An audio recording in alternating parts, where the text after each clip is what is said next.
اللہ تو ایک بھی سسکی کا صلہ ضائع نہیں ہونے دیتا، پھر یہ کیسے ممکن ہے کہ وہ تمہاری قربان کی گئی نیندوں سے بھی خبر ہو؟ جب تمہارا یقین تمہاری دعاؤں کا تسلسل توڑنے نہیں دیتا، تب اللہ بھی تمہاری چاہت کو معجزوں سے جوڑ دیتا ہے۔ بس جب وہ تمہیں اپنی جانب بلاتا ہے تو وہ راضی ہونے کا ارادہ باندھے ہوتا ہے، اور جب تمہیں دعا کی توفیق دیتا ہے تو قبولیت کے لیے تمہاری دعا کے انتظار میں ہوتا ہے۔ پھر یوں مکمل کر دیتا ہے تمہیں کہ دنیا دیکھتی رہ جاتی ہے۔ اللہ نے کہا ہے کہ ہر تاخیر کے بعد خیر ہے۔ اللہ نے یہ تو نہیں کہا کہ وہ خیر تمہاری من پسند چیز کی صورت میں نہیں ہو سکتی۔ تمہارے دل میں خیال بعد میں آتا ہے اور اللہ تک پہلے پہنچ جاتا ہے۔ اللہ دیری انہی کے لیے کرتا ہے جن کا مانگنا اس سے بے حد پسند آ جاتا ہے۔ اگر تمہیں ذرا سا بھی اندازہ ہو جائے کہ اللہ تمہارے معاملات کیسے سیدھے کرتا ہے تو یقین مانو تمہارا دل اللہ کی محبت سے پھٹ جائے گا۔ تم ایک بار اس پہ یقین رکھ کر تو دیکھو۔ اللہ تو کہتا ہے کہ جو کوئی مجھ پہ توکل کرے تو بس میں اس کے لیے کافی ہو جاتا ہوں۔ جب یہ کہنے والا تمہارا اللہ ہے کہ تم مانگو مجھ سے میں دوں گا، پھر کون ہے جو کہتا ہے کہ دعاؤں سے مقدر نہیں بدل سکتے؟ اللہ کچھ چیزیں انسان کے دسترے سے اس لیے نکال دیتا ہے تاکہ تم جان سکو کہ کچھ چیزیں اللہ کو پانے کے بعد ہی ملا کرتی ہیں۔ وہ چاہتا ہے کہ تم اس کی چاہت کو اپنی چاہت بنا لو، پھر جو تمہاری چاہت ہے وہ سب بھی تمہیں ملے گا۔ اللہ تو قبولیت کے امکان تب بھی رکھتا ہے جب تمہاری نظر میں تمہاری کہانی مکمل ختم ہو چکی ہوتی ہے۔ میرا رب تو مان جاتا ہے بھیگی خاموش آنکھوں سے بھی۔ تم نے تو افسانے بنا ڈالے دنیا کو منانے کے لیے۔ تم بھول نہ جاؤ اسے، اس لیے تمہاری من پسند چیز سے فاصلے بڑھا کر اللہ سے فاصلے ختم کر دیے جاتے ہیں۔ وہ تو بندے کو دنیا سے بے نیاز کرتا ہی اس لیے ہے تاکہ وہ جان سکے کہ اس کا رب کب سے اس کے لوٹنے کے انتظار میں ہے، اور جتنا تم صبر کرو گے اتنا ہی تمہیں اجر ملے گا۔ مایوسی سے ہی یقین کی طرف آ کر تمہیں تمہارا رب ملے گا۔ بس تم ہمت نہ ہارنا، خود کو اکیلا مت سمجھنا۔ اللہ تمہاری زندگی سے سارے غم مشکلیں ایسے نکال دے گا کہ تم حیران رہ جاؤ گے۔ تمہارے دل میں خیال بعد میں آتا ہے اور اللہ تک پہلے پہنچ جاتا ہے۔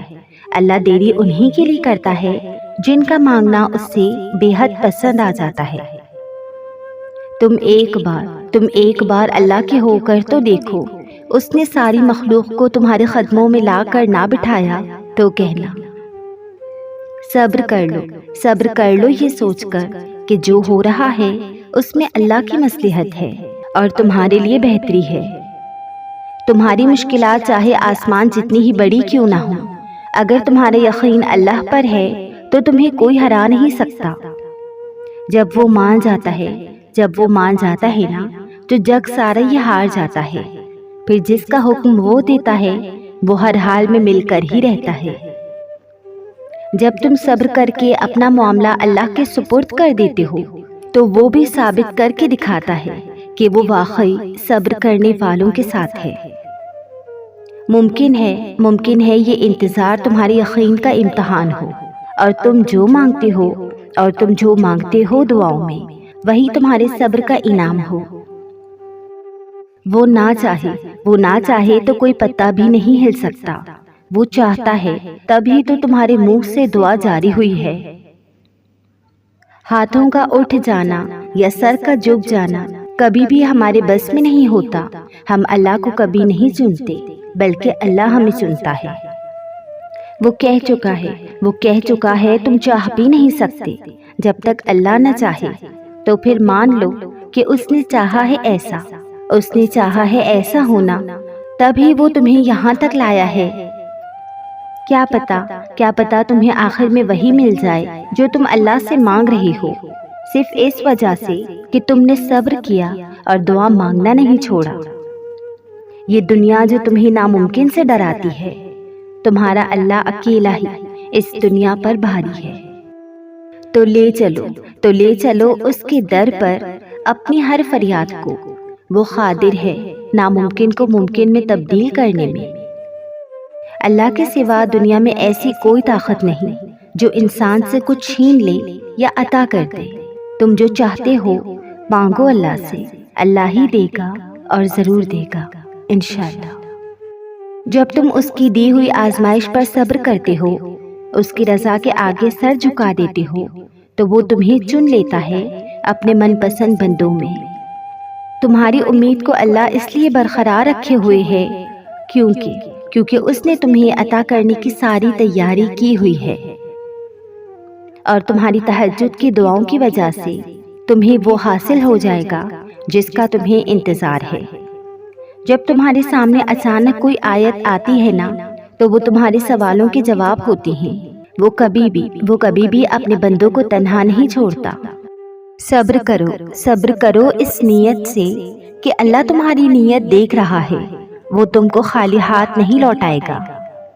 یقین رکھو اللہ سے کی گئی اپنی دعاؤں پر، پھر اللہ ہو بہو وہی دے گا جو تم نے مانگا ہے، اور پھر ایک دن تمہارے صبر کا صلہ تمہیں مل جائے گا اور تمہیں تمہاری چاہت سے نواز دیا جائے گا۔ یہ بات ہمیشہ یاد رکھو کہ دنیا کی محبت سے رب نہیں ملتا، بلکہ رب کی محبت سے دنیا اور آخرت دونوں مل جاتے ہیں۔ خود کو اللہ کے سپرد کر دے، پھر جو چیزیں آپ کو پسند ہیں جس وقت آپ کو چاہیے آپ کی جولی میں بغیر کہے ڈال دی جائیں گی۔ اسے یاد ہے سب تمہارا راتوں کو اٹھ کر دعائیں کرنا، وہ جلد ہی معجزہ کر کے تمہیں تمہاری من پسند چیز سے ملوا دے گا۔ جب اللہ تم سے کہہ رہا ہے کہ مانگو مجھ سے میں دوں گا، تو کیا تمہیں یہ قبولیت کی دلیل نہیں لگتی؟ جس کے لیے اتنا انتظار کر رہے ہو وہ تمہارے لیے بہتر نہیں تو اسی کو بہترین بنا کر تم تک پہنچایا جائے گا۔ اللہ قبولیت کے منزلوں سے پہلے تمہیں انتظار سے گزارتا ہے۔ وہ آزمائش اسی کو دیتا ہے جسے وہ انعام کے لیے چن لیتا ہے۔ تمہارے درد سے تمہارا رب واقف ہے۔ وہ چاہتا ہے کہ تم صبر کرو تاکہ تم مضبوط ہو جاؤ۔ جب زندگی تمہیں بے ترتیب کر کے رکھ دیتی ہے، تب اللہ خود تمہیں دعاؤں کو ترتیب دینے کا ہنر سکھا دیتا ہے۔ اللہ جب توفیق دعا تمہارے مقدر کا حصہ لکھ دیتا ہے تو قبولیت کے معجزے خود بخود ہونے لگتے ہیں۔ تم دعا مانگ کر بس صبر کرو، اللہ اجر میں دعا قبول کرے گا۔ یقین رکھو وہ جانتا ہے کہ تمہاری دعاؤں میں کتنی چاہت ہے۔ بس تم اللہ کے راستے سے کبھی نہیں پھیرنا، اللہ تمہارے راستے کے طوفانوں کو پھیر دے گا۔ تمہارے اللہ کو اختیار ہے، وہ چاہے تو لمحوں میں زمین کو آسمان اور دعا کو تمہارا مقدر کر دے۔ اللہ کی خدائی میں کسی کا کوئی دخل نہیں۔ کھلے اور بند راستوں کی حقیقت تمہیں ابھی شاید سمجھ نہ آئے، مگر ایک دن ایسا آئے گا جب سارے راز تم پر کھل جائیں گے اور تم جان جاؤ گی کہ جہاں تم آج ہو وہاں تک پہنچنے کے لیے اس تکلیف سے گزرنا بہت ضروری تھا جسے تم سزا سمجھ رہے تھے، کیونکہ بے سکونی کے بعد اللہ ایسا سکون دیتا ہے کہ پھر بے چینی کبھی روح کا حصہ نہیں بن پاتی۔ جیسے توبہ قبول ہو جائے تو یاد گناہ بھی ختم ہو جاتی ہے، بالکل ویسے ہی جب اللہ کو تمہارا صبر کرنا پسند آ جاتا ہے تو وہ ہر اس یاد کو تمہارے دل سے نکال دیتا ہے جو تمہیں بے چین رکھتی ہے۔ وہ دل مطمئن کرنے خوب جانتا ہے۔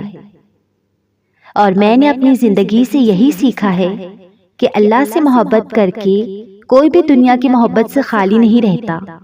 وہ غنی کر دیا جاتا ہے، مالا مال کر دیا جاتا ہے، اس جہاں کی محبتوں سے بھی اور اس جہاں کی محبتوں سے بھی۔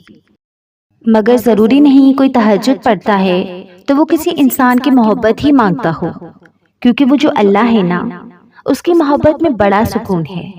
اور پھر تہجد کی توفیق تو جناب انہیں ملتی ہے جنہیں اللہ کو راضی کرنا ہوتا ہے۔